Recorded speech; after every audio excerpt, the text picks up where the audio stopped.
Muqaddas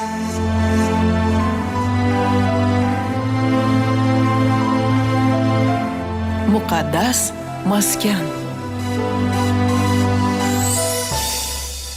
Assalomu alaykum hurmatli tinglovchilar. Buxoro Markaziy Osiyodagi eng ko'hna va nomdor shaharlardan biri bo'lib, O'zbekistonning janubiy-g'arbiy qismida joylashgan, uning yoshi 2500 yildan ko'proq.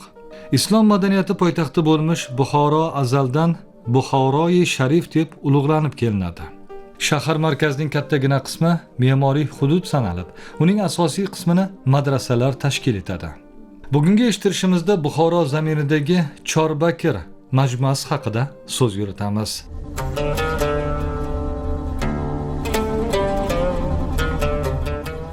Shahar yaqinidagi Sumitan qishlog'ida joylashgan mashhur Chorbakir majmuasi xalq orasida Tiriklar shahri nomi bilan ham ma'lum. Chunki bu yerdagi maqbaralar, hovlilar va masjidlar go'yo alohida bir shaharni eslatadi.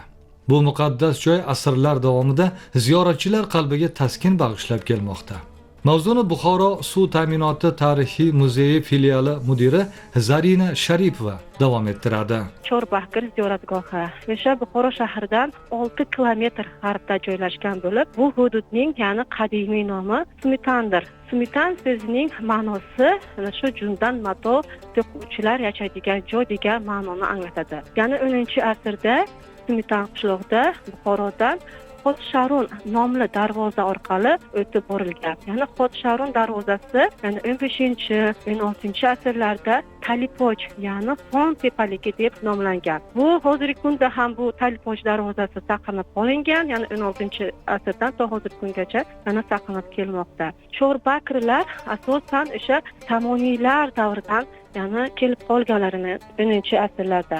Bilamizki, Samoniylardan oldin ya'ni arablar bosib bo'lingan. Keyin Samoniylar, ya'ni Qoraxoniylar, Mo'g'ullar, Temuriylar, Shayboniylar, Ashtarxoniylar hamda Mahmudlar davri hukmronlikka boshlagan. Yana Samoniylar davrida bilimizki birinchi Renessans davri deb aytiladi. Yana birinchi Renessans davrida o'sha asosan ilm-fanga yana ko'plab yana e'tibor berilgan. Shu uchun ana shu Chorbakirlar yana Samoniylar davrida yana kelib qolishgan. Yana Chorbakirlar yana 10-asrda yashab ijod etgan bizning buxorolik tarixchimizdan biri Muhammad Narshahiy o'zining Buxoro tarixi nomli kitobida ma'lumot yana keltirgan. Yana Chorbakirlar. Birinchi bakirimiz Hazrat Abu Bakr Sa'd, ikkinchi bakirimiz Hazrat Abu Bakr Fazl, uchinchimiz yana Hazrat Abu Bakr Homid, to'rtinchimiz esa Hazrat Abu Bakr Tarxon. Ya'ni ular ana shu Samoniylar davrida kelib qolingan.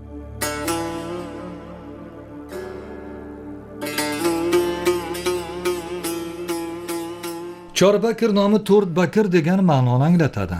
Rivoyatlarga ko'ra bu yerda payg'ambarimiz Muhammad alayhissalom avlodlariga mansub 4 ulug' zot dafn etilgan.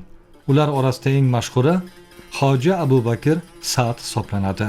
Yamandan o'sha 4 ta buyuk daho ilmlar kelishgan va ularga atab, ya'ni Sumitan qishlog'idan 40 gektar yoki 50 gektardan shularga joy berishgan ekan. Samoniylar avliyolarga behisob yerlarni vaqf qilib bergan. Ular esa vaqf yerlaridan keladigan daromadlarni el ulusiga tarqatgan. Yurtni obodonlashtirish uchun sarflangan. Boshpanasizlarga boshpana qurib bergan. Tolib ilmlariga ilm o'rgatgan, adashgan kimsalarga to'g'ri yo'lni ko'rsatgan, yana bemorlarga, yetim yesirlarga xolis xizmat qilgan. Bir so'z bilan aytganda, Alloh rizosini topish maqsadida xalqqa beminnat xizmat qilgan ekanlar shu Chorbakirlarimiz. Ming yillar davomida Chorbakir avlodlari Buxoroda katta nufuzga ega bo'lib, bu yerlarning ilmu ma'rifati, ma'naviy hayotida ishtirok etganlar. Buxoro hukmdorlari ular bilan doimo hisoblashgan. Qiyinchilik paytlarida maslahat olganlar,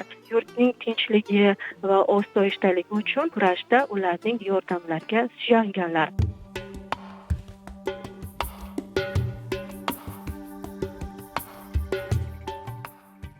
Bakir Hoji Abu Bakr Sa'd tasavvuf ilmlarida yetuk, taqvodor va odil inson bo'lgani haqida manbalarda qayd etiladi.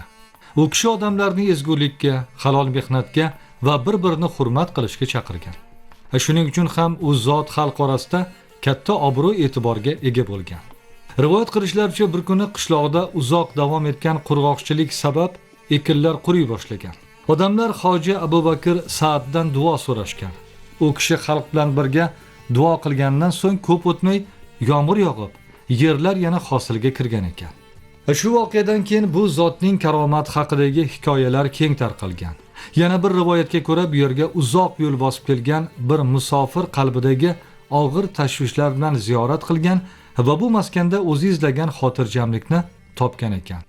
Shu bois Chorbakir ziyoratgohi asrlar davomida insonlarning ma'naviy tasalli topish joyiga aylangan. Mavzuni suhbatdoshimiz Zarina Sharipova davom ettiradi.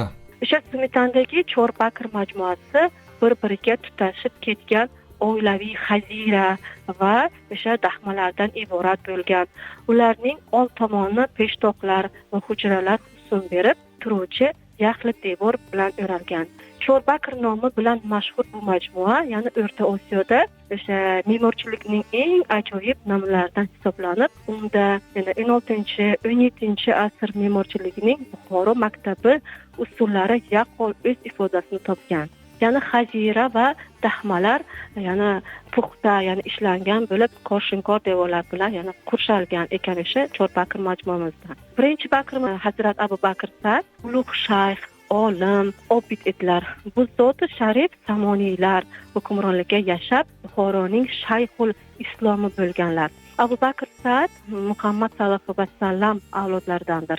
Naql qilishicha, ya'ni Abu Bakr Sa'd madrasada o'qib yurganlarida otalari doimo uydan ul zotga yana oziq-ovqat, non keltirib berar va shubhali narsani tanovul qilma deb yana tayinlanar ekan. Bir kun kelib, yana ko'rsalar dasturxonda bozori non turibdi. Yana bozordan yana olib kelingan non turgan ekan shu dasturxon ustida.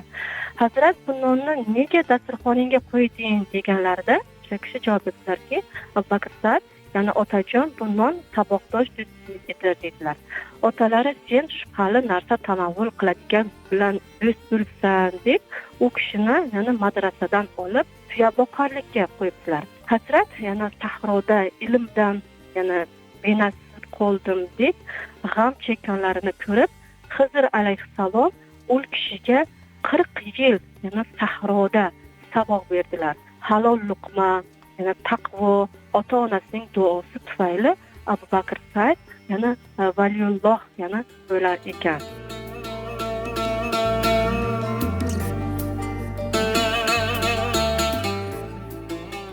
Ma'lumot uchun aytish kerakki, Chorbakir majmuasi asosan 16-asrda Shayboniylar davrida shakllangan. Tarixchilarning yozishicha, Buxoro hukmdorlari va zodagonlari bu yerda dafn etilishni sharaf deb bilishgan. Shu sabab majmuada asrlar mobaynida ko'plab maqbaralar barpo etilgan. Ikkinchi Bakr Abu Bakr Fazl buyuk faqih, taqvodor olim, muhaddis bo'lganlar.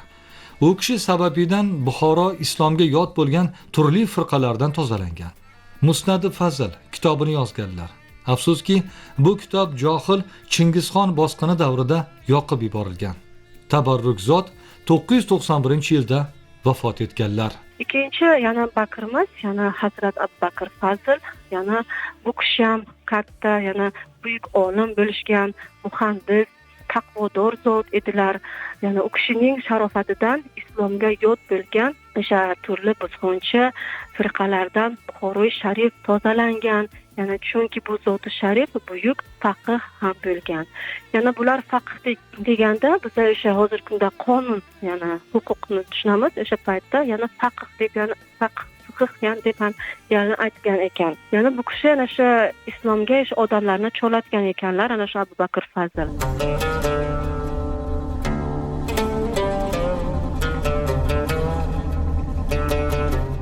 Majmua tarkibiga masjid, madrasa, xonaqo va maqbaralar kiradi. Ularning me'moriy uslubi Buxoro me'morchilik maktabining go'zal namunasi hisoblanadi. Keng hovlilar, pishiq g'ishtdan qurilgan devorlar va sokin muhit bu joyga o'ziga xos fayz bag'ishlaydi. 3-Bakr Abu Bakr Homid ulug' shayx, muhaddis olim, o'z zamonasining buyuk tarbiyachisi bo'lib, minglab odamlarni to'g'ri yo'lga boshlagan inson sanaladi. O'sha davr olimlari orasida Qur'on o'qishda unga teng keladigani bo'lmagan. Nufuzining balandligi uchun u kishiga Shayxi olam unvoni berilgan. Ya'ni Hazrat Abu Bakr Xomid buyuk shayx, valiyulloh, faqih, g'oyat taqvodor, sohib karomat zot edilar. Ya'ni bu zoti sharif dafn qilingan joyni Tuhfatul Az-Zoirinda, ya'ni Tali Xo'ja Imom Bakr Xomid deb aytilgan. Bu o'sha Gulobod darvozasi ro'pasidagi Mozori Behishtiyonda ya'ni dafn qilingan ekan. Yana Hazrat Abu Bakr Sa'd bilan Hazrat Abu Bakr Fazlni ya'ni qabrlari Chor Bakr majmuasida joylashgan. Faqatgina o'sha ikkita Bakr, Hazrat Abu Bakr Xomid bilan Hazrat Abu Bakr Tarxonni qabrlari yana shahar ichida yana saqlangan.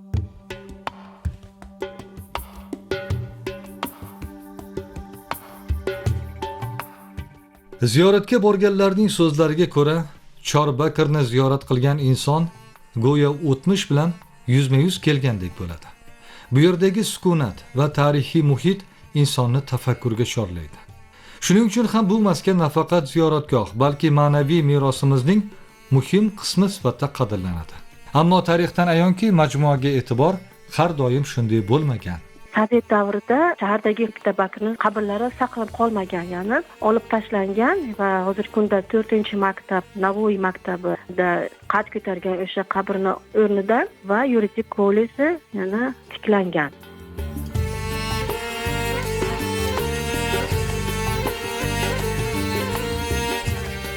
Bugungi kunda Chorbakr majmuasi yurtimizga kelayotgan mehmonlar va ziyoratchilar uchun eng ahamiyatli qadamjolardan biri bo'lib qolmoqda. Bu yer ajdodlarimizning e'tiqodi, ilmi va ma'naviy hayoti haqida so'zlab turadi. 4-Bakr Abu Bakr Tarxon muhaddis, faqih, buyuk avliyo, ulug' tarbiyachi bo'lib, Jamiul Musnad kitobining muallifidirlar. Tuhfat Az-Zoirin kitobida yozilishicha, Hazrat din va diyonat yo'lida buyuk xizmat qilganlar va 945-yilda vafot qilganlar. Hazrat Abu Bakr Tarxon, ya'ni 4-Bakrimiz, zohid, olim, mujtahid edilar. Hazratning ismlari Tuhfat Zoirinda quyidagicha keltirgan: Imom al-Omil al-Oqil, al-Zohid, al-Mujohid, Abu Bakr Abdulloh bin Muhammad bin Ali bin Tarxon. Bu zoti sharif Tali Abu Bakr Tarxonda dafn qilinganlar. Hazrat 955 yil vafot qilgan. Hazrat 945-yilda vafot etgan.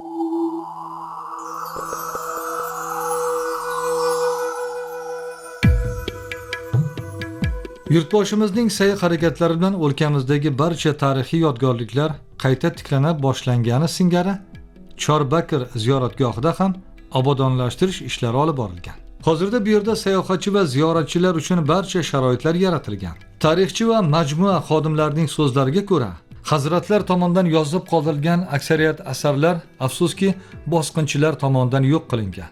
Mavzuni Buxoro suv ta'minoti tarixi muzeyi filiali mudiri Zarina Sharipova davom ettiradi. Hozirgi kunda yurtda Bakr haqida unchalik ham kitoblari saqlanib qolmagan. O'sha Chingizxoniylar bosib olgan paytda shikast yetkazilgan tarixiy obidalarga kitoblarni talon-taroj qilib, yana kuydirgan ekan, yana Chingizxoniylar davrida. Keyinchalik esa, yana 16-asrda Shayboniylar davrida, yana Chorbakr gullab yashnagan o'sha davrda birinchi Bakr, Hazrat Abu Bakr Sa'dning avlodlaridan biri, yana Joyboriy Chorbakrni qaytab gullab yashnatadi. Yana 16-asrda. Shayboniylar davrida, ya'ni quruvchilar davri deb aytiladi. Shayboniylar davrini o'sha Chorbakrda kirgan paytda, ya'ni ikkita masjid qad ko'taradi.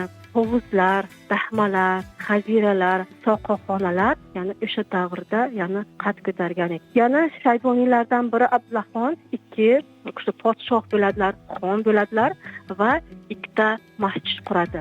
Yana Hazrat Abu Bakr Sa'dning avlodlaridan Joyboriy yana Abdullahxon ikkiga ustozlik qiladi. Abdullahxon ikki Joyboriyni ustoz deb qabul qilib, yana ikkita madrasa quradi. Bitta masjid quradi, ikkita masjid quradi. Bitta masjidda yana o'zini nomini beriladi. Yana masjid yana ko'rkam gumbazli, yana go'zal peshtoqli, juda hashamatli binodor. Yana masjid peshtoqida yana Mulk surasini yana qo'ygan ekan. Ikkinchi masjid quradi, ikkinchi masjidni yana ustoziga atab quradi, Joyboriy ustoziga, yana o'zining masjididan hashamatli va kattaroq qilib turadi va Isro surasini devoriy peshtoqda yana yozib qoldiradi. Yana O'rta Osiyoda Movarounnahrda ikkita masjid faqatgina ana shu Cho'rbaqir majmuasida yana joylashgan ekan. Orasida xonaqoh quriladi. Cho'rbaqir majmuasida esa Joboriy xo'jalarning mangu xilxonalari, dahma va hajilari mavjud. Yana Ko'bir xo'ja hazirasi, Nasriddin xo'ja hazirasi, Abdulaziz xo'ja hazirasi, yana Zaynab Bonu, yana podshohlarning onalari, yana ayollarini zavjalariga atirib ana shunaqa bir haziralar yana hozirgi kunda ham saqlanib qolingan.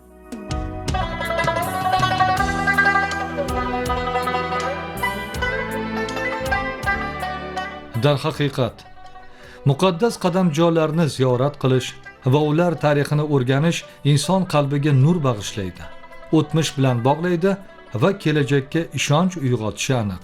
Sovet davrida Cho'rbaqir majmuasi yarim vayrona holatida keltirilgan edi. Ya'ni osor atiqalar talon-taroj qilingan, ya'ni omborxona vazifasini bajargan ekan o'sha Cho'rbaqir majmua. Bugungi kunda yana mazkur ansamblda yana keng miqyosida ta'mirlash ishlari amalga oshirilgan va bu go'zal inshoot ziyoratchilarning, sayohatchilarning yana e'tiborini tortishga davom etmoqda. Me'moriy ansambl o'sha UNESCOning umumjahon merosining ro'yxatiga nomzod sifatida yana taqdim etilgan ekan.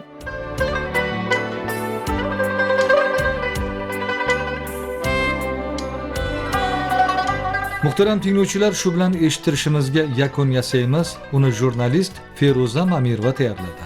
E'tiboringiz uchun tashakkur, omad va salomatlik tilaymiz.